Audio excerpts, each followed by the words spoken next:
Halo, perkenalkan nama saya Katendra Puspitasari, NIM 2011341009 dari kelas 4D.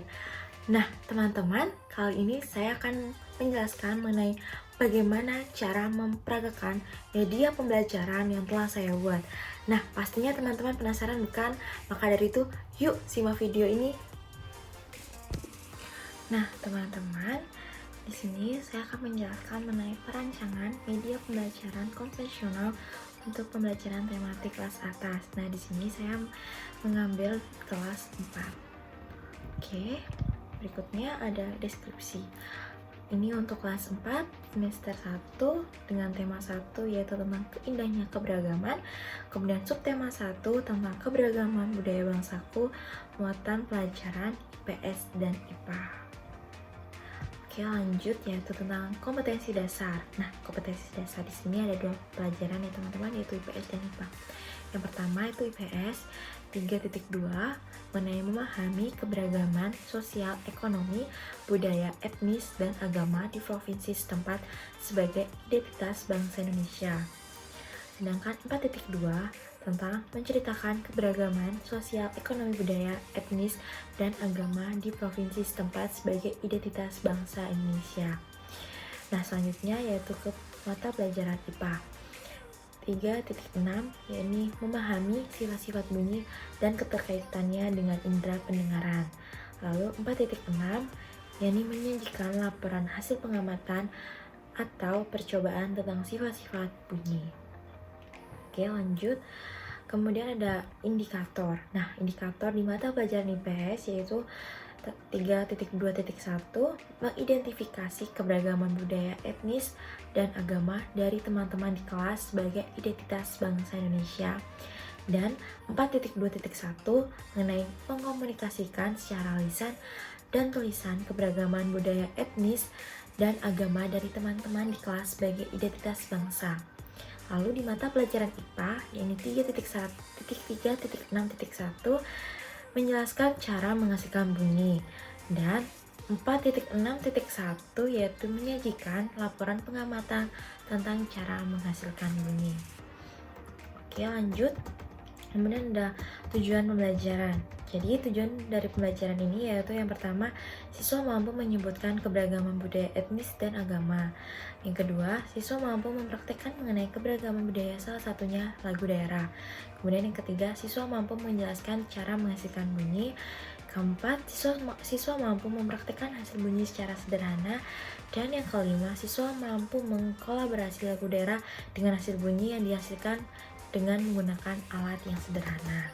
Sudah saya jelaskan mengenai mata pelajaran apa saja yang terdapat di media pembelajaran yang telah saya buat, yaitu ada pembelajaran IPS dan IPA. Nah, yang pertama itu adalah pembelajaran IPS.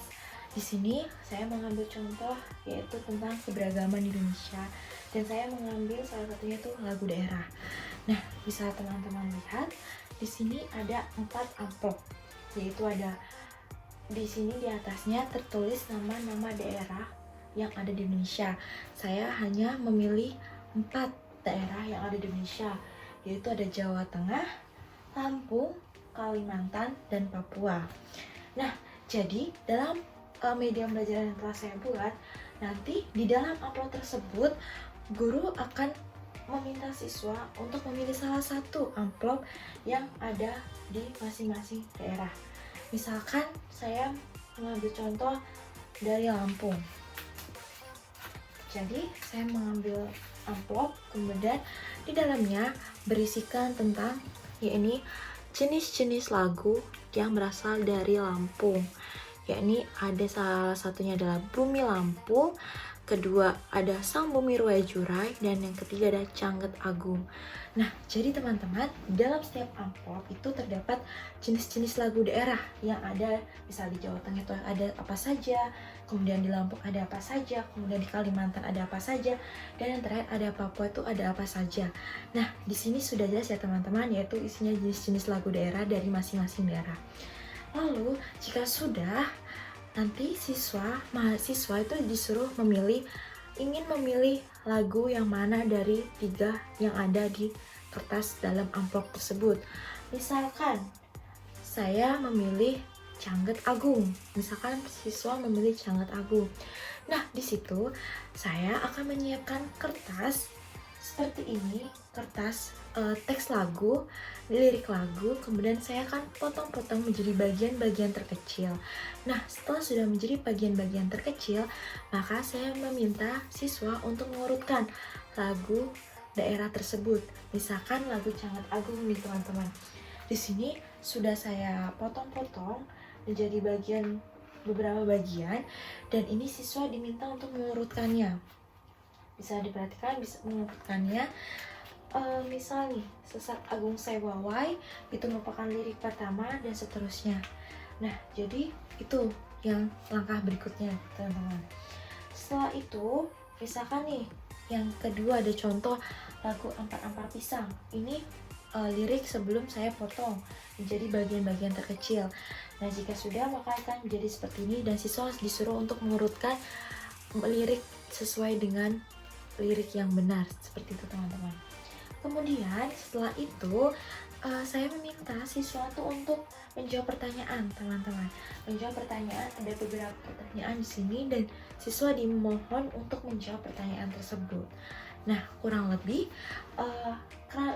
materi IPS tentang keberagaman Indonesia, yaitu lagu daerah, saya telah membuat media seperti ini kurang lebihnya. Semoga dapat bermanfaat dan kita lanjutkan untuk media pelajaran IPA. Nah, berikutnya media pembelajaran mengenai mata pelajaran IPA, di mana mengenai sumber bunyi. Nah, teman-teman bisa dilihat ini merupakan dari kaleng bekas yang saya rangkai menjadi seperti ini. Nah, apa sih gunanya dan bagaimana cara penggunaannya? Teman-teman pastinya tahu kan apa sih itu sumber bunyi.